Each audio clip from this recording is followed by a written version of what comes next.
En nuestro día a día estamos constantemente expuestos a algoritmos de Machine Learning que se encargan de facilitar muchos aspectos de nuestra vida. Por ejemplo, en las redes sociales se utilizan algoritmos de Machine Learning para agrupar todo el contenido y posteriormente mostrarlo a través del feed de Instagram, Facebook o TikTok. En el caso de Netflix también se utiliza un algoritmo de Machine Learning muy útil y muy potente para clasificar todo el contenido de la plataforma y posteriormente conectarlo con los usuarios más idóneos para ese contenido. En el caso de las industrias más tradicionales también se está utilizando Machine Learning. Por ejemplo, en las manufacturas se utilizan distintos algoritmos de Machine Learning para, durante el proceso de creación de los productos, determinar a través de visión por computadora si un determinado producto ha llegado a un estado defectuoso o un estado óptimo de calidad. Al mismo tiempo, dentro de la industria médica se utilizan hoy en día algoritmos de Machine Learning que les permiten a los médicos fácilmente detectar si un determinado paciente tiene X o Y enfermedad. La industria del transporte también está revolucionando todo su sector a través del Machine Learning, no solo para clasificar las rutas y llegar de manera más óptima de un punto A a un punto B, sino también para crear un nuevo sector con los autos autónomos. Hoy vamos a hablar de aprendizaje automático o Machine Learning. Que rueden los datos.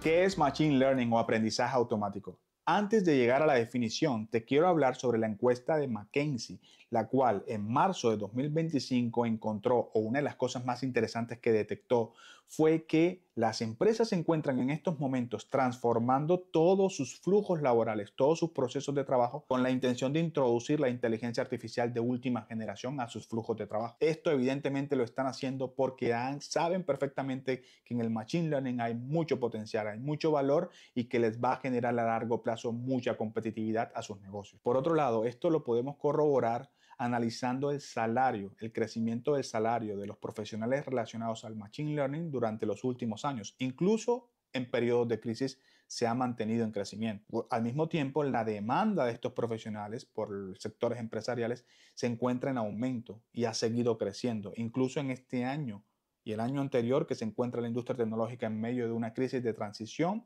también estos profesionales han seguido creciendo su demanda dentro del sector. Las últimas noticias han estado enfocadas en Mark Zuckerberg, precisamente intentando capturar distintos talentos dentro de la industria, pero lo más interesante es las cifras que ha empezado a ofrecer. Por ejemplo, el último fichaje se habló de 250 millones de dólares para una joven promesa de inteligencia artificial, un joven de alrededor de 23, 24 años de edad. Un contrato por 4 años. Si comparamos ese contrato con cualquier otra industria multimillonaria como el fútbol o la NBA, nos daremos cuenta que es realmente un salario muy, pero muy importante. Pero esto no para ahí. Ha llegado a ofrecer, o se rumorea que ha llegado a ofrecer $1.000 millones, hasta $1.000 millones a profesionales que trabajan directamente dentro del núcleo de OpenAI con la famosa herramienta de ChatGPT. Como podemos ver, el Machine Learning realmente arroja valor a las empresas. Y lo más importante, las empresas saben que la apuesta hacia el Machine Learning es una de las apuestas más seguras de cara al futuro. Pero ahora, ¿qué es el Machine Learning? ¿Qué es lo que queremos resolver? Vamos a verlo en el tablero inmediatamente. Bueno, el aprendizaje automático o el Machine Learning es, o una de las definiciones más fáciles, pero muy útiles para mí para comprender de qué se trata, es la tecnología que le permite a los computadores aprender por sí solos. Esto es básicamente el Machine Learning. Es la tecnología que le permite a una máquina o a un computador ejecutar una tarea por sí solo, ¿sí? Sin la supervisión o sin la presencia de un humano.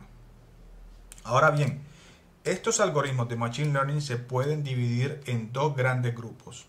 Por un lado tenemos a los algoritmos de supervisión o los algoritmos supervisados y por el otro lado tenemos a los algoritmos de Machine Learning no supervisados. ¿Cuál es la diferencia? Vamos a enfocarnos y vamos a trabajar primero con los algoritmos supervisados. ¿Qué es un algoritmo supervisado de Machine Learning? Como su propia palabra lo está indicando, es un algoritmo que necesita una supervisión, ¿sí? Una ayuda o un entrenamiento por parte de nosotros. Pero veámoslo de esta forma. Un algoritmo de Machine Learning tiene la tarea fundamental de, a través de una variable de entrada, en este caso X, ¿sí? Una variable de entrada, darnos una respuesta, una variable de salida, una variable Y, ¿sí? Esa es su función principal. Pero ¿cómo lo hace un algoritmo supervisado y uno no supervisado? Esa es la diferencia. Un algoritmo supervisado la manera en la que lo va a hacer es a través de las respuestas que nosotros le estamos ya dando dentro del conjunto de entrenamiento, dentro del conjunto de datos que ya le entregamos. Es decir, cuando nosotros le entregamos el conjunto de datos al algoritmo, ya le estamos diciendo, oye, mira, cuando X vale 1, Y vale 3. Cuando X es un gato, entonces Y es sí, ¿sí? Cuando la imagen de X es un perro, entonces Y es no. O cuando X es una enfermedad, tiene los parámetros que coinciden con el diámetro de una mancha cancerígena, entonces Y es sí, ¿no? O 0 en este caso, ¿ya? Entonces, a través de los datos de entrenamiento ya le estoy dando las respuestas tanto de entrada como de salida correctas reales. Y él, a través de ese aprendizaje, de esas respuestas reales, de esas respuestas correctas, ya va a poder entonces aprender y posteriormente predecir, con base en una nueva entrada de X, una respuesta de salida de Y. Pero ha necesitado previamente que nosotros lo supervisemos a través de la entrega de esas respuestas correctas. Nosotros le hemos tenido que guiar en ese proceso de aprendizaje. Para que aprenda a predecir Y, tenemos que enseñarle cuáles son las respuestas correctas de Y previamente. Eso es un algoritmo supervisado. Veámoslo en una aplicación, por ejemplo, una aplicación de reconocimiento facial. ¿Qué tenemos? En la entrada tenemos la cámara de fotos o la foto como tal, que toma el dispositivo, y luego la salida que debe entregar el algoritmo es el rostro del usuario es válido o no válido, o un 0 o un 1.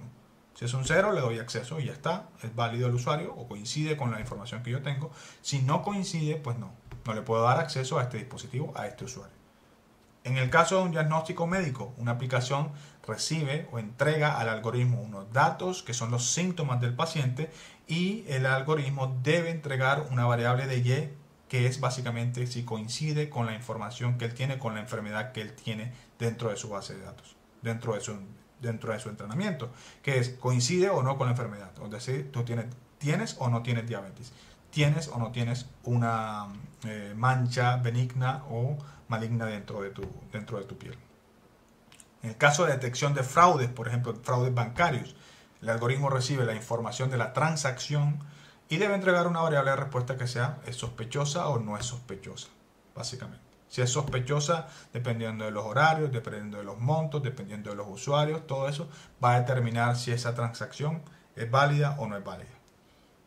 En el caso de los coches autónomos, tenemos que las cámaras y los radares en general entregan la información al algoritmo y con base en esto él debe tomar una salida, una variable de salida que es cuál es el movimiento correcto que debe ejecutar, de acuerdo a sus datos. Ahora, tipos de algoritmos de Machine Learning supervisados. Tenemos el famoso modelo de regresión. Acá, modelo de regresión. Que el más sencillo podría ser el modelo de regresión lineal, hasta cierto punto, ¿no? El más utilizado es el modelo de regresión lineal. Sin embargo, vamos a ver en qué consiste el modelo de regresión lineal. El modelo de regresión lineal lo que va a intentar es predecir una variable numérica, ¿sí? Y esto teniendo en cuenta las infinitas posibilidades que puede entregar, ¿sí? Va a predecir una variable numérica nuevamente con base en unos datos de entrenamiento. ¿Cuáles son los datos de entrenamiento? Supongamos que ahora estamos en este caso. Tenemos una persona que trabaja en marketing y tiene los datos de las inversiones en YouTube que han hecho durante los últimos años y versus las ventas que han tenido en la tienda online en miles de euros durante los últimos años también. Es decir, ya la persona le está entregando el algoritmo en los datos de entrenamiento los puntos rojos. Ya le está diciendo, oye, mira, cuando he invertido 10.000 euros en publicidad en YouTube, he obtenido alrededor de 50.000 euros en ventas en la tienda online. Cuando he invertido 50.000, he obtenido tal. Y todos estos puntos están marcados, son los datos de entrenamiento. ¿Qué voy a hacer yo? Con esto estoy entrenando al modelo y le estoy diciendo, oye, traza una línea que se ajuste lo más cercana posible a esta realidad, a estos datos de entrenamiento, para poder predecir nuevas posibilidades. Se traza la línea como podemos ver acá, e incluso existen otros algoritmos que son modelos de regresiones también no lineales. Por ejemplo, esta línea pudiera ser, en vez de una línea recta, pudiera ser así.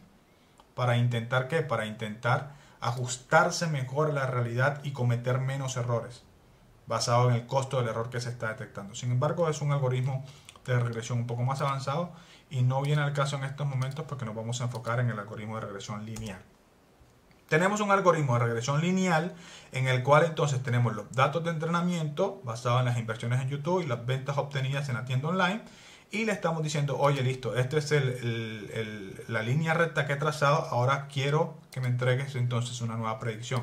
Supongamos que yo quiero validar si vale la pena o no invertir, o qué pasaría si yo duplico mi inversión en publicidad. Supongamos que yo quiero pasar de 100.000 a 200.000 euros. Supongamos que está por aquí más o menos. ¿Cuánto me daría esto en ventas? Para ver si se justifica hacer esa duplicación de la inversión. Supongamos que entonces, listo, de acuerdo a mi línea, de acuerdo a mi modelo, me está diciendo cuando tú inviertas 200.000, más o menos la línea me está dando como por acá, lo cual me va a llevar al eje entonces Y enseguida de por acá. Y supongamos que acá evidentemente no voy a llegar a duplicarlo, sino que pongamos que acá por temas sencillos, por temas prácticos, que estoy dedicado a 300.000 aquí. Entonces, cuando tú dupliques tu inversión de 100.000 a 200.000 en YouTube Ads, lo que vas a obtener es, de acuerdo a mi predicción, es unos 300.000 en ventas en la tienda online. Ya aquí yo puedo empezar a decir, oye, ¿sabes qué? Quizás no es tan conveniente hacer esa inversión. Quizás me conviene más ajustarme a unos 150, hacer un aumento más reducido, que me va a llevar a los resultados medianamente cercanos a esos 300.000 porque no se están duplicando.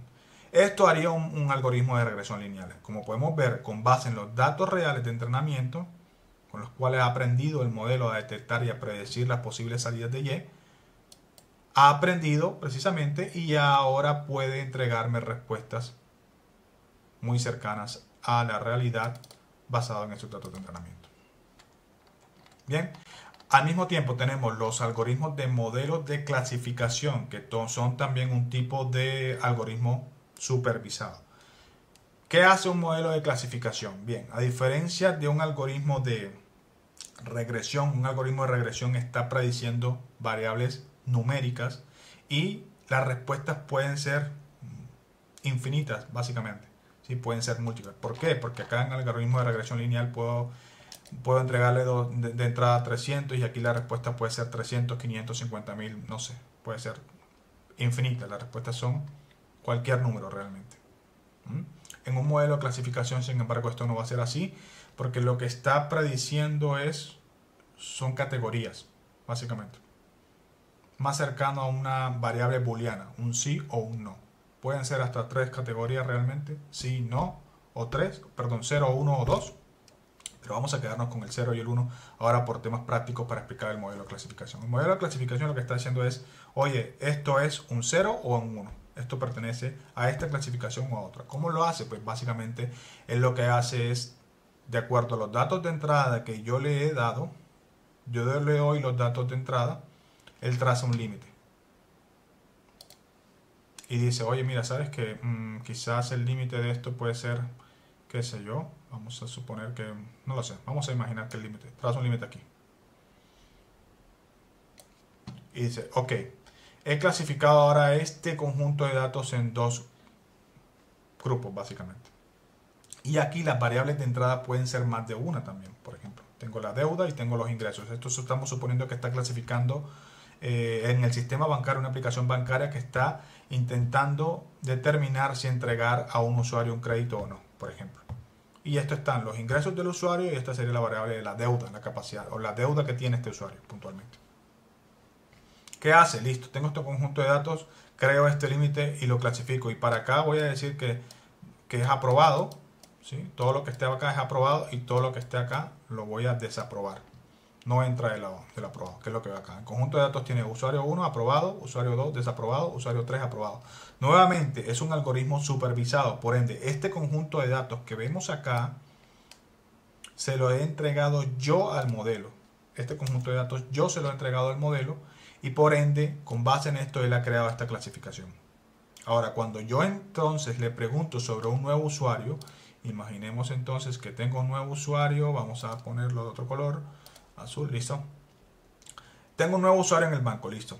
Ha llegado este nuevo usuario a la aplicación, ha llenado el formulario y dice, listo, lo ha clasificado aquí. De acuerdo a los datos que ya tiene de entrenamiento, él ha dicho, ok, este usuario coincide de acuerdo a su nivel de ingresos y de acuerdo a su nivel de deuda, lo voy a ubicar aquí. ¿Qué pasa? tengo la línea que es el límite y está diciendo, ok, ¿dónde se clasificó este usuario? Se clasificó en los aprobados. Entonces, como este usuario ha caído dentro de esta clasificación, pues entonces la aplicación lo va a aprobar, básicamente.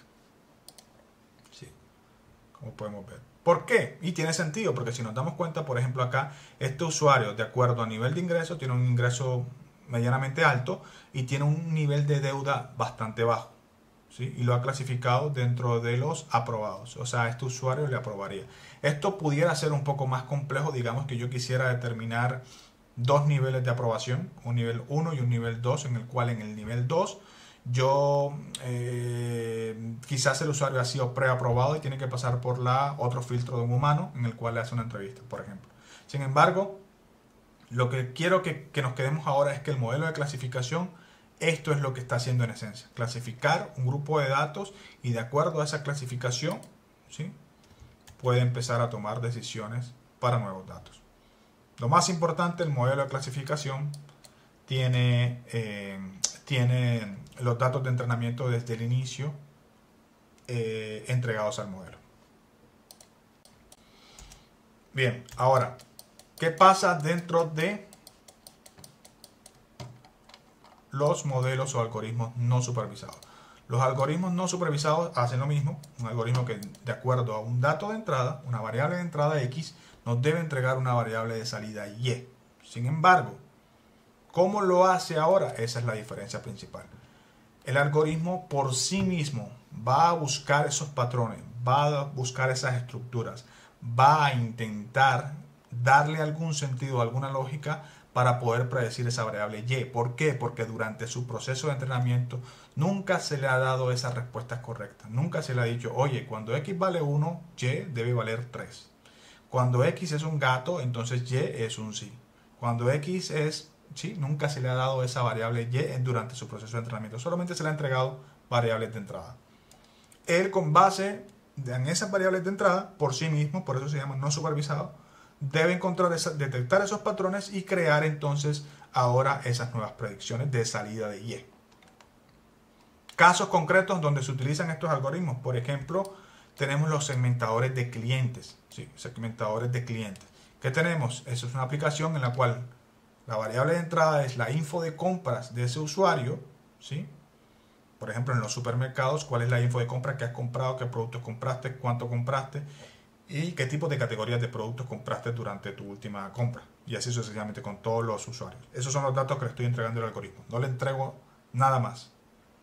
Ni esto es así, ni esto es asado, ni esto es correcto, ni esto no es correcto.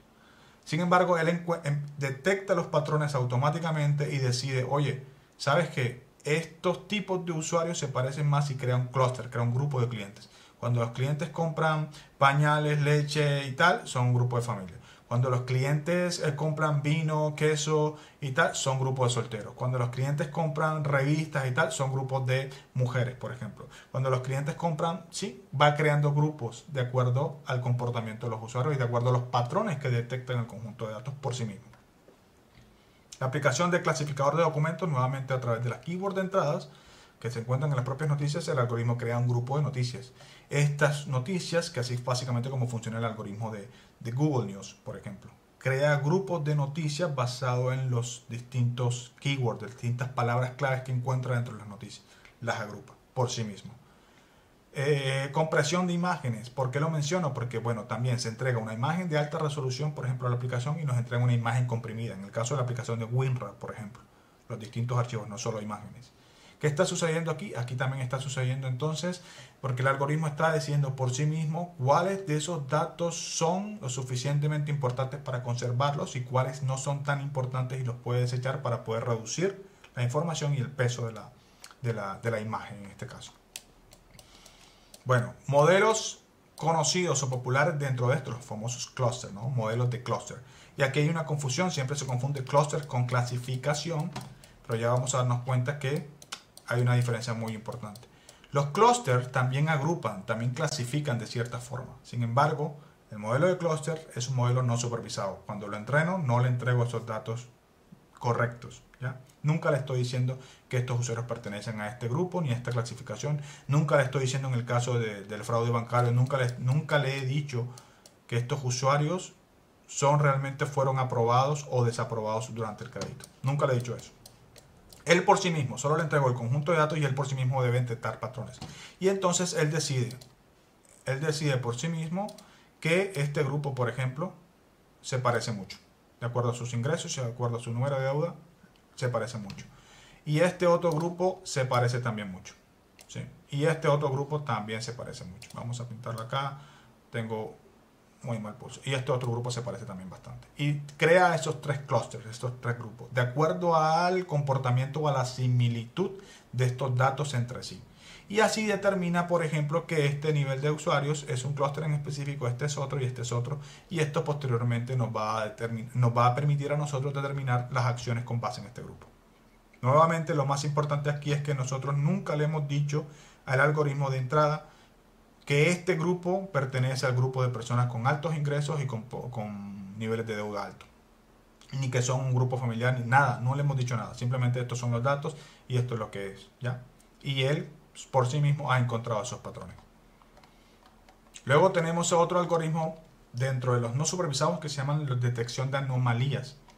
Que es básicamente, esto es lo que está haciendo, ¿no? El algoritmo ve un patrón, ¿sí? Y cuando ese patrón se rompe, detecta ese patrón básicamente. Y dice, oye, aquí esta serie temporal venía con estas ondas en constante crecimiento bajo unos ciertos rangos establecidos y de repente ese crecimiento se rompió, se creó un outlier aquí, básicamente. Esto es una anomalía y detecta estas anomalías.